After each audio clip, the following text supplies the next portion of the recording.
भी आत्महत्या करी है उस आदमी जो कल परसों जड़ के मरा, उसके बयान वीडियो आ रही है और उसको कहते हैं भाई ये नीति जड़ाया है। तो उसमें सारे हर तरह के हथकंडे सरकार ने अपना लिए, लेकिन सरकार सभी जगह विफल रही है। किसान लेकिन हरियाणा में किसान और पुलिस आपस में एकदम टकरा जाती है। नहीं, हमने कह दिया यहाँ पे टकराव नहीं है। हमें जिस तरह का ये इस बात का तो इन्होंने सरकार ने मान लिया 10-20 फुट तक दूर तक दिखाओ काले झंडे। हमने सबको कह दिया भाई अपने दूर तक दिखाओ, हम टकराव नहीं चाहते, सरकार चाहती है टकराव। हो कैसे जाता है टकराव? तो ये सरकार चाहती है भाई, ये जब इनको ये कह रखा है भाई गांवों में ना घुसे बीजेपी के जेजेपी के, ये क्यों घुसते हैं? जब इनको कह रखा है भाई आप वहाँ कोई प्रोग्राम ना करें, क्यों आते हैं? तो टकराव जेजेपी का जिक्र किया, जेजेपी बीजेपी के खिलाफ चुनाव लड़ी, आप लोगों ने उनको जिताया। क्या आज उनके विधायक आपके साथ आ रहे हैं या दुष्यंत चौटाला? नहीं, वो तो सरकार के साथ है। सरकार अगर जेजेपी आ जाती तो सरकार हरियाणा ही टूट जाती तब, क्योंकि वो सरकार ने वही चला रहे हैं। और जेजेपी को तो वोट ही बीजेपी के विरोध में दिए थे और वो चले गए बीजेपी। चौटाला तो किसानों का नेता, किसानों का कहाँ रहा? किसानों का तो बीजेपी की खट्टर की झोली में बैठा है, वो तो रहा इन किसाना। तो किसाना आगे उठी कोई किसान वोट नहीं देगा, अब आगे वोट नहीं आगे उसको कोई वोट नहीं देगा। और कांग्रेस भी और जो पिछली पार्टी है किसानों का सब ने धोखा दिया है। किसान सबसे तंग है सभी पार्टियों से। सर ये पिछले 4-5 महीने से खूब आवाज उठ रही है कि हरियाणा में आंदोलन तेज है, यूपी में इतना तेज आंदोलन नहीं। तो ये सच्चाई है कि सब? ये यूपी में हमने आज फैसला लिया है, हम खाप पंचायतें उत्तरी भारत की जो पश्चिमी उत्तर प्रदेश में है, खाप पंचायत करेंगे। यहाँ टिकैत साहब ने अभी घोषणा की है कि सबसे बड़ी पंचायत मुजफ्फरनगर या सहारनपुर उधर होगी और यहाँ सारा खाप पंचायतों का बड़ा प्रभाव है, उसमें हमें यहाँ पंचायतें करेंगे और यूपी में हम जगह जगह यहाँ प्रोग्राम करेंगे। और हमने तो बीजेपी को ही वोट दिए थे। हमने इस बात से आप सहमत हैं कि यूपी के मुताबिक हरियाणा में ज़्यादा तेज आंदोलन? नहीं, हरियाणा पंजाब में तो बिल्कुल ज़्यादा दोनों आंदोलन बिल्कुल तेज है, लेकिन उत्तर प्रदेश में बढ़ने लग रहा है। सारी स्टेटों में हो गया। तो ये कोई यहाँ नहीं, बंगाल में जिस तरह कह रहे थे सरकार किसानों की वजह से आ रही है बंगाल में, और हमने तो वोट ही मोदी को ये दिए थे, स्वामीनाथन की रिपोर्ट को लागू करूंगा। और ये गुजरात के जब मुख्यमंत्री होते थे नरेंद्र मोदी, जब कहते हैं MSP पे गारंटी कानून बनना चाहिए, तो हम तो खुद बीजेपी के वोट दे रहे हैं। सर आपकी उम्र काफ़ी, आपको तजुर्बा भी, आपको नहीं लगता कि आंदोलन 7 महीने हो गए चलते हुए, अब कोई बीच का रास्ता निकाल लेना? बीच का रास्ता क्या? आंदोलन इनको वापस ले लो बिलों को और MSP पे कानून बना दो। वो तो अभी 2 दिन पहले कहा कृषि मंत्री ने कि हम कानून तो वापस नहीं। वो कृषि मंत्री तो देखो ये कहते हैं कृषि मंत्री बुला के वहाँ प्रधानमंत्री सीधी बात करो, और नरेंद्र तोमर को बात करने के लिए कहते हैं अमित शाह बात करो। प्रधानमंत्री होती होंगी नहीं, वो सीधी क्यों नहीं कर रहे अमित शाह नरेंद्र मोदी? हम तो समाधान चाहते हैं भाई, इसका किसानों का समाधान होना चाहिए शांतिपूर्ण तरीके से। प्रधानमंत्री जी ने आपकी हर बात का जवाब दिया तो था? नहीं, जवाब तो दिया था, फिर मान तो नहीं रहे इस बात ने भाई, वापस ले लो कानून, वापस ले ले MSP पे कानून बना दो। सबसे मेन मुद्दा हमारा MSP का है, MSP पे कानून बना दो, आधा काम तो वैसे ढीला हो जाएगा। अगर MSP पे सरकार कानून बना दे तो आप लोग चले जाओ? देखो आप को तो किसान मोर्चा विचार करेगा, उसके ऊपर MSP पे कानून बनाए तो कुछ किसानों को राहत होती है।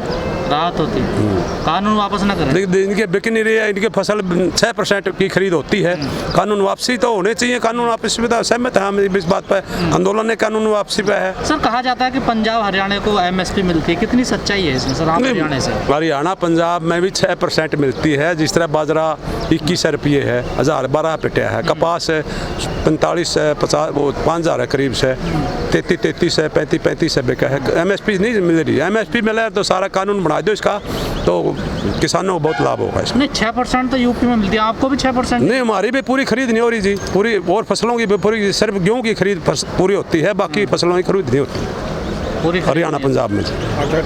अब क्या रणनीति बनाई है आप लोगों ने? आगे आंदोलन वैसे ही चलेगा या कोई और? हमने ये रणनीति अपने धरनों को मजबूत करेंगे दिल्ली के चारों तरफ, और ये सरकार, केंद्र सरकार भी, हरियाणा सरकार ये चाहती है इसको आंदोलन को हरियाणा में शिफ्ट किया जाए। ये दिल्ली में ही चलेगा आंदोलन और शांतिपूर्ण तरीके से चलेगा, और सबको हमने कह दिया भाई शांतिपूर्वक बनाए रखें, क्योंकि आंदोलन कोई भी आंदोलन हो शांति से ही कामयाब होता है। जितना सम्मान पहले आपका लोग करते थे, किसानों का सम्मान करा, 26 तारीख को रैली निकाली आप लोगों ने, जो भी वो हुआ, लेकिन उससे पहले आप लोगों पर फूल बरसाए देश की जनता ने, लेकिन अब कहीं ना कहीं वो जो सम्मान था उनकी नजरों में वो कम होता है। नहीं, कम बिल्कुल कम नहीं हो रहा, सम्मान बिल्कुल ठीक है, कोई ऐसी बात को नहीं। ये तो बदनामी के लिए कुछ कर देते हैं, बाकी इस तरह कोई सरकार कर रही है और बिल्कुल शांतिपूर्ण। जैसे आपने कहा कि एक आदमी को टीकरी बॉर्डर पे आग लगा के कि खुद जो भी जिसने, नहीं वो आग तो उसने पहले एक मामला है एक लड़की के साथ, नहीं वो भी मामला झूठा निकला, और ये मामला जो आग लगाने वाला है उसने खुद लगाई है, आत्महत्या करी है, वो खुद घर के से तंग था और उन्होंने लगाई है नहीं किसी ने, ये तो क्लियर होगी बात। वीडियो वाली। लोग जो रास्ते बंद है, कहीं ना कहीं लोग भी तो परेशान। नहीं, लोग हमें रास्ते बंद नहीं कर रहे, रास्ते बंद तो सरकार कर रही है। हम तो वहाँ रामलीला मैदान में वहाँ बोट क्लब पर जाना चाहते हैं, हम तो रास्ता बंद नहीं कर रहे। ये तो दिल्ली पुलिस कर रही है, हमने जाने दो आगे, हम वहाँ बैठ जाएंगे आराम से। हरियाणा से हैं टेकराम खंडेला, राष्ट्रीय संयोजक खाप पंचायत सर्वजातीय उत्तरी भारत, राष्ट्रीय अध्यक्ष जन कल्याण मंच। सर, आज हरियाणा प्रदेश की यहाँ पर मीटिंग चल रही है समीक्षा, क्या निर्णय लिए गए हैं, क्या आप लोगों ने रणनीति बनाई है आगे? हमने आगे की जो रणनीति बनाई है, जो 7 महीने से हमारा आंदोलन चल रहा है, दिल्ली के चारों तरफ लाखों आदमी बैठे हैं शांतिपूर्ण तरीके से। भाई हमने ये कहा है भाई आंदोलन को शांतिपूर्वक रखें, सभी 36 बिरादरी का आंदोलन है ये, और इसमें जब तक MSP का गारंटी कानून नहीं बनता, कानून रद्द नहीं होते और मुकदमे वापस नहीं होते, और जो हमारे 500 आदमी मारे गए, जो शहीद हुए हैं, उनकी मुआवजा राशि और उनको नौकरी नहीं मिलती जब तक आंदोलन जारी रहेगा। और ये भी कहा है हमने कि सरकार अगर हमारे से बातचीत, किसान मोर्चे से बातचीत करे, और सारा मोर्चा, सारे संगठन एक हैं, किसान मोर्चे के बैनर के तले हमारा आंदोलन चला हुआ है। भले ही जो संगठन अलग अलग हों, लेकिन किसान मोर्चे के साथ सारा एकजुट रहेंगे। और उत्तरी भारत की खाप पंचायतें तो शुरू से ही इसके समर्थन में, जब 3 फरवरी को पहली पंचायत कंडेला में हुई थी, उसमें सबसे लाखों आदमी जुटे, सबसे पहली पंचायत कंडेला में हरियाणा में हुई थी। उसके बाद सारा राष्ट्रीय सत्र पर पंचायत हुई, बंगाल में हुई, महाराष्ट्र में हुई, राजस्थान में हुई, पंजाब में, उत्तर प्रदेश, सभी जगह हुई। उससे वहाँ एक लाइन बन गई वहाँ से कंडेला से, क्योंकि देश में सबसे पहले हरियाणा में कंडेला, हरियाणा की उसकी किसानों की राजधानी कहा जाता है। वहाँ पीछे भी बहुत आंदोलन हुए हैं, और हम उसकी तरह 36 बिरादरी के लोग, क्योंकि खाप पंचायतें 36। आप हरियाणा से हैं, आपने कहा कि हम चाहते हैं कि शांति की तरह आंदोलन चलता रहे। हाँ जी। लेकिन हरियाणा की स्थिति तो सर अलग है पूरे देश। नहीं, हमने सभी को ये कहा है। आज हरियाणा की मीटिंग इसीलिए थी, ये लोग ये आंदोलन को बदनाम करना चाहते हैं। ये आत्महत्या करिए किसान, बदनाम करना चाहता है? सरकार बदनाम कर दी, केंद्र सरकार भी, हरियाणा सरकार भी इस आंदोलन को बदनाम करना चाहती है। अगर तुम खीर की रखवाली बिल्ली को बैठाओगे और विश्वास करोगे कि थारी खीर सलामत रह जा, तो ये तो वो बिल्ली है, खाए जाएगी। अब उससे पूछो ना कि वो जो काला धन आया वो आ गया, GST से नोट आ गए, नोटबंदी से नोट आ गए, भारत की सारी संपत्ति बेच के नोट आ गए, और गए कहाँ? रिजर्व बैंक में जो हमारा रिजर्व था, जो आज तक नहीं निकाला, वो गया कहाँ?